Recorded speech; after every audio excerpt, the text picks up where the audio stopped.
अस्सलाम वालेकुम व्यूअर्स, मैं हूं आपका मेज़बान अब्दुर्रहमान और आज डिस्कस करेंगे पाकिस्तान में होने वाली एक नई रिसर्च जिसके मुताबिक अगर हुकूमत पाकिस्तान मुल्क की ज़राअत और रियल एस्टेट को प्रॉपरली मैनेज कर ले तो इससे 66 बिलियन डॉलर्स के फ़वाइद हासिल किए जा सकते हैं। जी हाँ, सिर्फ दो सेक्टर्स की बात हो रही है, एक प्रॉपर्टी से रिलेटेड और दूसरा हमारा ज़री सेक्टर है। रिसर्च की है Pakistan institute of development economics ने, जिनकी तहकीक इस्लाह immediate reforms agenda IMF and beyond के मुताबिक पाकिस्तान के अंदर दीगर बहुत सारे सेक्टर्स के साथ साथ ये दो बड़े सेक्टर ऐसे हैं जिसमें पोटेंशियल है। और मिसाल दी गई सिर्फ इस्लामाबाद शहर की, जो एक सिरे से दूसरे सिरे तक सिर्फ 30 किलोमीटर लंबा है। किसी तरफ से भी आप चलें तो उसका दूसरा सिरा 30 किलोमीटर बाद आ जाता है। इस छोटे से शहर के अंदर हुकूमत पाकिस्तान, रियासत पाकिस्तान की जो ज़मीनें हैं, प्रॉपर्टीज़ हैं, उनकी मालियत 2278 अरब रुपए है। कितनी? 2.2 ट्रिलियन रुपीस। अब इनकी मालियत जो है वो इस कदर ज़्यादा क्यों है? ये बहुत कीमती जगहों पर ये लोकेटेड है, बहुत प्राइम लोकेशंस हैं, उस तरह यूटिलाइज नहीं हो रही जिस तरह होनी चाहिए। फिर अगर इन जगहों को किराए पे प्रॉपरली दिया जाए और मुख्तलिफ ऑफिस के लिए, बिजनेस के लिए, फैक्ट्रीज के लिए, तो ये जो कवर्ड एरिया बनाएंगी वो बनेगा 44.4 मिलियन स्क्वायर फुट और इनसे किराए की मद में 446 अरब रुपए की आमदन मुतवक्किल है। सच अ ह्यूज अमाउंट। इसके साथ साथ पाकिस्तान का जो ज़राई सेक्टर है उसके अंदर बहुत पोटेंशियल है। बदकिस्मती ये है कि वहाँ पर बहुत सारी हर्डल हैं। आप अच्छा बीज कहीं से ले आए, उस बीज को पाकिस्तान में प्रूफ करवाने के बहुत लंबे मराहल हैं।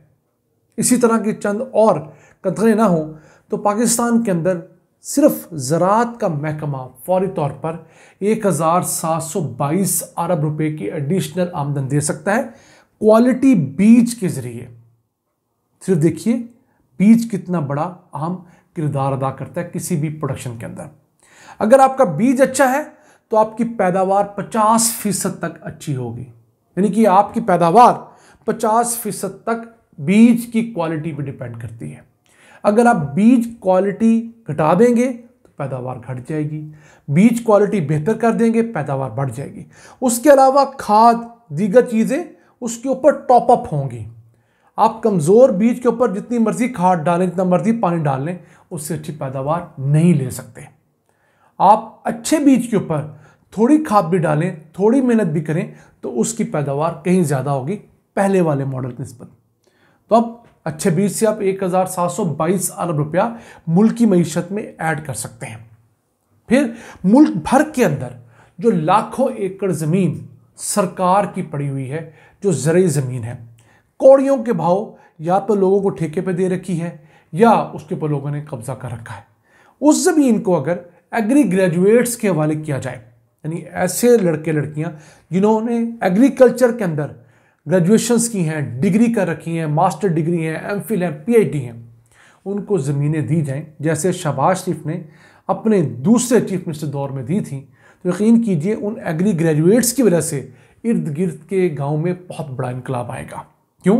वो चूँकि एग्रीकल्चर की तालीम हासिल कर चुके हैं, वो अपना नॉलेज उस ज़मीन के अंदर पुट करेंगे, वहाँ पर अच्छा बीज डालेंगे, अच्छी प्रैक्टिसेस देंगे, तो उनकी फी एकड़ पैदावार जब बढ़ती हुई पूरा गांव देखेगा तो वो भी वही प्रैक्टिस फॉलो करेगा जो उन एग्री ग्रेजुएट्स ने की थी। ये मॉडल शहबाज शरीफ ने शुरू तो किया, लेकिन बदकिस्मती से इसे परसों ने किया।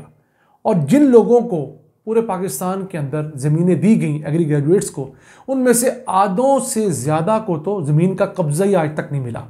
जो ज़मीनें अलॉट हुई वो ऑलरेडी किसी न किसी के कब्ज़े में थी, अगर तो वो काबिल काश थी तो कब्ज़ा वागुजार ना हो सका, और अगर वो नाकाबिल काश थी तो उनको भी बहुत ज़्यादा पापड़ बेलने पड़े। तो ये प्रोडक्ट बहुत अच्छा था, लेकिन इसको उस नेक नियति से चलाया नहीं गया जिससे इसे चलाना चाहिए था। अब पाकिस्तान को डॉलर्स की अशद ज़रूरत है। अगर हम 3 सालों की बात करें तो 75 अरब डॉलर्स हमें चाहिए जो कि हमने फ़ॉरेन लोन्स उतारने हैं। इस दौरान जो हमारे खसारे होंगे उसके लिए हमें डॉलर्स अलहदा चाहिए।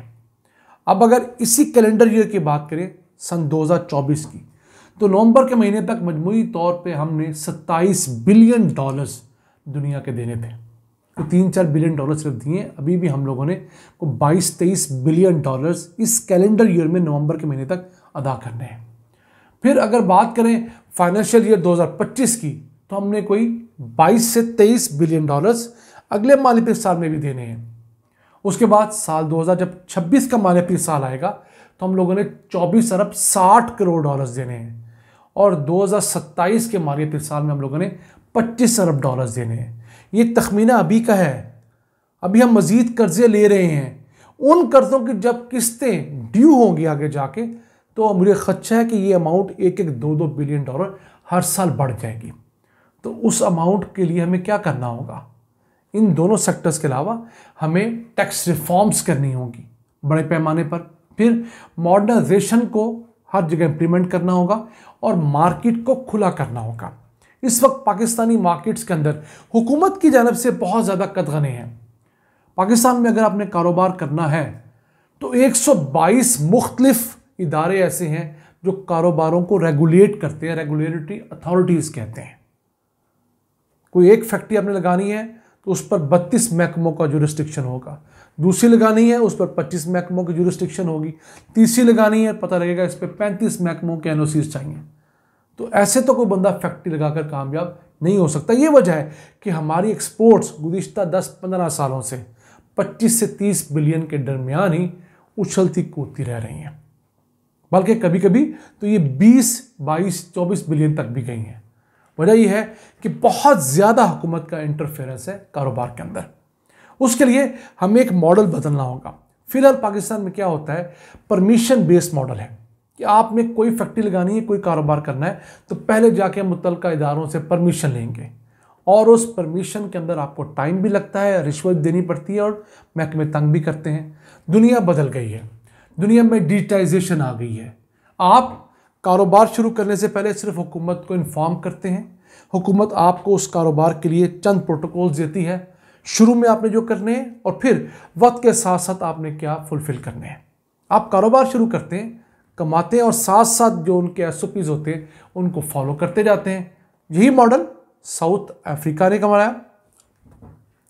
इसी मॉडल की बेस पर यूएई ने तरक्की की, इसी मॉडल के बेस पर साउथ कोरिया ने तरक्की की, और दुनिया के बहुत सारे मुल्क इस मॉडल को अप्लाई कर रहे हैं।